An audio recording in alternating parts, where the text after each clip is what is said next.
Outside France, he's best known as the man who united the EU over the thorny issue of Brexit, negotiating a deal on behalf of Brussels. The question now is whether Michel Barnier can help unite a divided France. After months of political stalemate, President Macron has nominated the 73-year-old four-time minister as head of government. Barnier took on the role from the outgoing Gabriel Attal at a handover ceremony this evening. Let's hear some of what the new premier had to say. In a few days' time, in just a few weeks' time, I will have the opportunity to speak before Parliament about the major legislative priorities and proposals on behalf of the new government. It will be a question of responding as best as we can to the challenges, the anger, the shortcomings, the feeling of abandonment, of injustice that permeates far too many of our towns, our neighbourhoods and our countryside. I'm thinking, ladies and gentlemen, of access to public services, and schools will remain the government's priority, the schools of the Republic. I'm thinking about day-to-day security. I'm also thinking about controlling immigration. I'm obviously thinking about work and the standard of living of the French people. Je pense évidemment au travail et au niveau de vie des Français. Among the immediate tasks for Barnier, naming a new cabinet, preparing budget legislation and garnering enough support from a divided Parliament to avoid a possible vote of no confidence. Well, to discuss this and more, we're joined now by Ariane Bogain. She's a professor of French politics at Northumbria University. Thank you so much for being with us on the programme this evening, Andrea. Firstly, what do you make of the choice of Michel Barnier for Prime Minister? He will be rather well known to viewers there in the UK. In the UK, yes, he is known as Mr. Brexit, and I don't think I'm going to exaggerate to say that he's loathed by some section of the British press, the more Brexiting press. So I think he's probably more known in the UK than in France, even though he has had a long political career, but he's been quite, in the shadow for the past few years. But he's definitely known in the UK, yes, and we all remember that very first meeting between him and Davis when the former British Brexit secretary, who went to the first meeting with nothing in his hands, whereas Barnier was, well prepared with a stack of files. And among the most pressing challenges that he faces will be garnering support really in the National Assembly. Will he manage to unite French deputies, do you think, particularly those on the left? They've already been very critical of this decision by President Macron. Yeah, I think we have to be, we have to realise that today we have the who. We don't know who is, to do what, and how long it will last. So, people outside of France shouldn't think that that's it.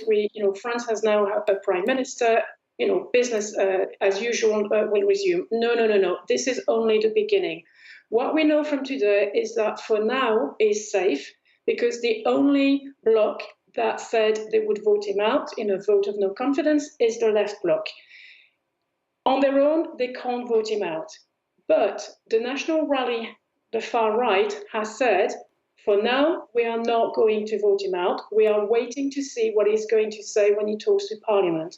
So there is always the possibility that as soon as October, he might be voted out. So it's very, very fragile. It's just the beginning of a very long and bumpy road, and no one really can say what's going to happen. It might last until next July, when a new dissolution can be done, or it might be gone mid-October. So it's extremely volatile. We have a name, which is better than we had, for the last 60 days. And do you think that he has perhaps Marine Le Pen to thank for his nomination? She seems to have played really the kingmaker role here, doesn't she? Yeah, she is, and that is very problematic, really, in terms of how representative of the results Barnier is. Because if we remember, the winner of the election in July was the anti-far right Republican Front.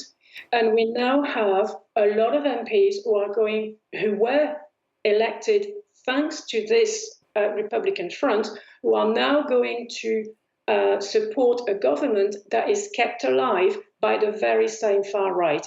So the far right has become the kingmaker. Yes, they basically wield the power to, the power of life and death really over this government. But obviously this is today. We don't know who will be in the cabinet. We don't know if he's going to try and succeed to maybe widen it to the left. So the situation might be different in a week's time or in 2 weeks' time. But right now, today, yes, the far right is indeed a kingmaker. And what about Emmanuel Macron's position? He's faced a lot of criticism for dismissing the change that voters had hoped for. Yes, I mean, I was expecting a prime minister from the left, not necessarily from the parliamentary, from the left currently in parliament, but from the broader left, to reflect the fact that the left bloc is the largest bloc in terms of seats. They don't have the absolute majority, but they are the largest, and also to reflect the fact, to reflect a break in policies, because we have to remember that Macron's party was heavily defeated in the European election and then in the parliamentary election. Now we could delve into the reasons why the left, was not appointed. Basically, they didn't have the numbers to survive. But it will, it is difficult, I think, for many voters to comprehend why Barnier, who is from one of the smallest parties in French Parliament, is the new prime minister when the largest is nowhere near the government. In other countries more used to a proportional system, it might be common, but this is new to France, and I'm not sure yet how voters are going to react. And even Barnier himself, he's been critical of Macron in the past. He's described him as arrogant, solitary, yep. And he was critical of his decision very recently to dissolve Parliament. So what kind of relationship do you think the two men are going to have going forward? I wish I knew. I mean, in theory, it should be a kind of cohabitation, but not the same that we had in the past when it was very clear that, you had an absolute majority for another side. He is from the right. In terms of policy, I think we can expect similar policies to Macron, so I don't think there would be too many problems there. For example, not to change get rid of the pension reform or on immigration. In terms of interpersonal relationship, I generally don't know, but I think what Macron really should do is take a step back, focus on foreign affairs or, diplomacy, and see what if Barnier can widen, his support and see what happens. But, at this, it's really too early to say what exactly is going to happen between Barnier and Macron. It'll be very interesting to watch how it all plays out. Ariane, we'll have to leave it there for now, but thank you so much for joining us this evening. That's Ariane Bogain, Professor of French Politics at Northumbria University.